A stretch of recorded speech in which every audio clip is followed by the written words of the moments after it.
politikus, komentar, ataupun pengamat yang ada di Jakarta untuk tidak banyak bicara tentang PT IMIP dan TKA di Morowali, karena yang lebih tahu dan rasakan adalah kami masyarakat Morowali. Viral, aktivis Makassar bongkar kebenaran di balik hoax TKA Cina di Morowali.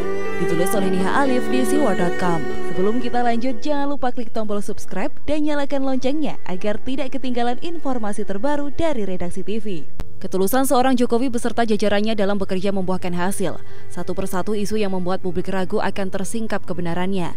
Kini isu hoax TKA Cina yang katanya bekerja jadi buruh kasar, demo TKA Cina, isu pelarangan ibadah dan pekerja wanita tak boleh mengenakan jilbab, serta isu Jokowi gunakan TKA Cina untuk kuasai aset Indonesia akhirnya terjawab sudah kebenarannya. Seorang aktivis bernama Ihwan Kalimasada membongkar kebenaran di balik berbagai hoax di Morowali tersebut dengan turun langsung ke lapangan. Dalam profilnya disebutkan ia kini bekerja sebagai business connection dan mempelajari sosiologi di Universitas Hasanuddin Makassar. Selain membagikan utas di Twitter yang di-retweet hampir 200 kali, dia pun menulis status serupa di FB miliknya. Berikut statusnya yang kini viral. Menyingkap tabir hoax Morowali adalah PT Indonesia Morowali Industrial Park atau IMIP yang disebut-sebut dalam hoax Morowali tersebut. Dari yang awalnya terbatas isu tenaga kerja asing atau TKA asal Cina, lalu berkembang lebih liar lagi, semisal adanya larangan beribadah atau sholat dan larangan penggunaan jilbab untuk para karyawati yang beragama Islam. Entah apa tujuan dari isu-isu yang dibuat oleh oknum tidak bertanggung jawab tersebut, tapi yang jelas isu tersebut harus dijernihkan dan diluruskan beritanya.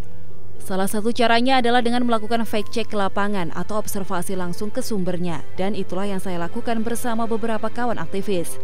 Dari hasil penelusuran yang kami lakukan di IMIP, baik melalui pengamatan di area kerja maupun audiensi dengan banyak pihak, mulai dari para pekerja hingga ke jajaran direksi, maka saya sampaikan beberapa poin isu dan faktanya sebagai berikut.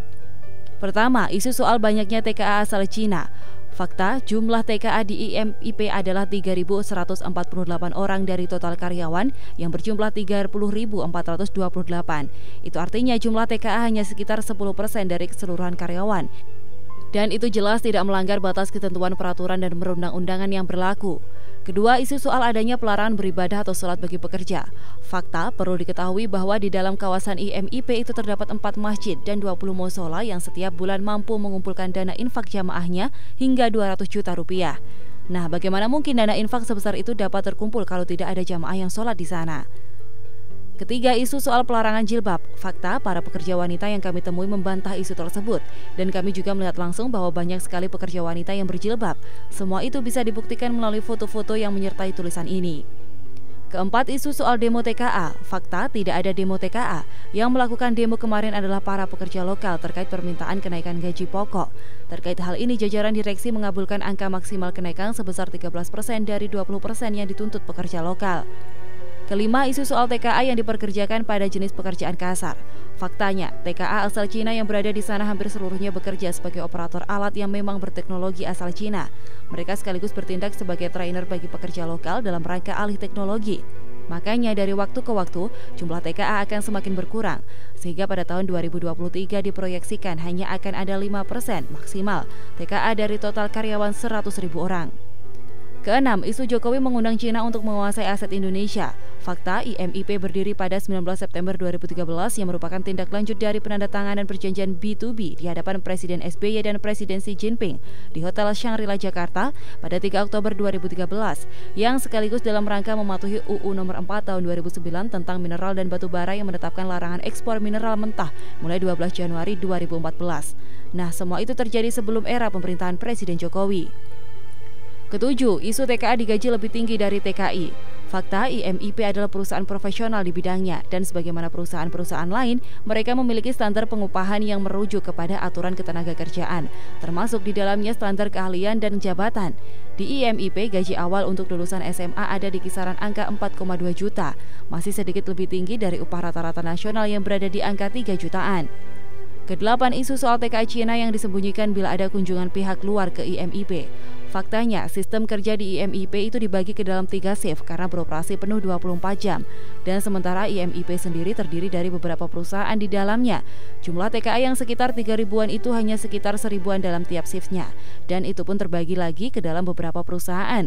Jadi bukanlah hal yang mengherankan ketika Anda berkunjung ke IMIP, mengelilingi area kerjanya, Anda akan jarang berjumpa dengan mereka. Padahal area kawasan IMIP itu luas banget, sekitar 2.000 hektar. Kesembilan, isu soal adanya bahan makanan yang tidak layak makan pada menu makanan karyawan. Faktanya bagian dapur IMIP itu besar dengan peralatan-peralatan penunjang yang lengkap, semisal lemari pendingin untuk menyimpan daging, buah, dan sayur mayur. Jadi tidak masuk akal kalau mereka menggunakan bahan-bahan yang telah rusak. Sebagai catatan tambahan, pertama, keberadaan IMIP itu juga membawa dampak keuntungan bagi masyarakat sekitar. Misal saat ini banyak warga yang memiliki kontrakan atau tempat kos bagi karyawan IMIP dengan jumlah sewa sebesar 1 juta per bulan. Sewa yang mahal sebetulnya jika mengingat fasilitas yang tersedia di sana. Kedua, IMIP juga membangun fasilitas kesehatan berupa poliklinik yang melayani masyarakat umum dengan cuma-cuma alias gratis. Anggaran yang disediakan IMIP untuk poliklinik ini mencapai 1,2 sampai 1,4 miliar per bulannya, di mana 700 juta adalah dana yang dikeluarkan untuk pengadaan obat bagi hampir 400 pasien per hari. Ketiga, pajak perusahaan yang diterima negara setiap tahun dari IMIP juga besar sekali, yaitu 4 triliun rupiah pada tahun 2018, dan estimasi pada 2019 akan berkisar di angka 4,8 triliun rupiah. Keempat, IMIP juga merupakan kawasan industri yang mandiri. Ini bisa dibuktikan dengan adanya fasilitas pendukung kawasan seperti pelabuhan khusus, bandara khusus, pengolahan air, pabrik oksigen, dan PLTU sendiri. Kelima, IMIP juga bekerja sama dengan Politeknik Industri Logam Morowali yang pendiriannya atas inisiasi Kementerian Perindustrian, di mana mahasiswa pada semester 4 dan 5 akan melakukan magang di IMIP atau selama 1 tahun penuh. Gimana, masih mau percaya hoax? Melalui penjelasan lengkap dan menyeluruh seperti di atas, akhirnya kini kita tahu siapa yang sebenarnya tak menginginkan negeri ini sukses.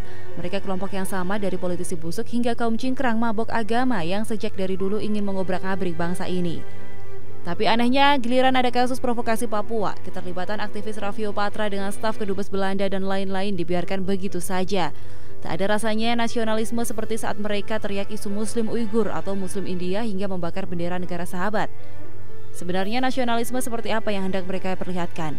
Jelas sudah kedatangan TKA Cina justru sebagai aset untuk transfer of technology bagi para pekerja lokal. Tak ada yang salah dalam pekerjaan mereka dan harusnya malah didukung karena menguntungkan pekerja lokal di sana. Tapi suara oposisi malah seakan menuduh pemerintah antek Cina. Setelah sebelumnya gagal mengipasi isu corona karena kasus di Cina telah selesai dan ada protokol ketat yakni karantina 14 hari. Tapi Tuhan tidak akan tinggal diam, negara ini dicabik-cabik para pengkhianat dari dalam. Seperti drama DKI 1 yang memainkan suara bergetar yang langsung dibongkar wartawan senior Jawa Pos. Kini sebaliknya isu yang melemahkan negara justru dibongkar kebenaran dibaliknya oleh aktivis di sana. Semoga bangsa ini bisa menang melawan corona termasuk pengkhianat bangsa di dalamnya.